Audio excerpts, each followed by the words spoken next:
Nagisa ako ng bawang, sibuyas, saka luya din. Saka ko inilagay itong hipon. Then ngayon, igigisa ko din itong gulay. Yan, sampayan.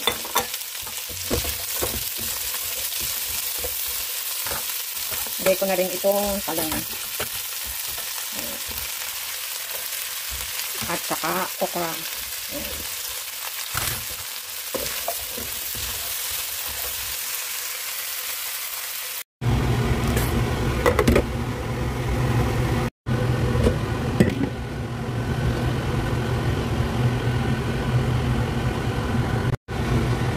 Dagdag ang kalabasa. Huli ang kalabasa dahil ang kalabasa dito sa Hong Kong ay madaling maluto.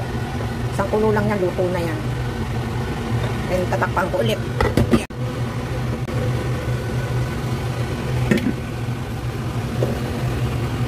Luto na yung kalabasa. So, okay na.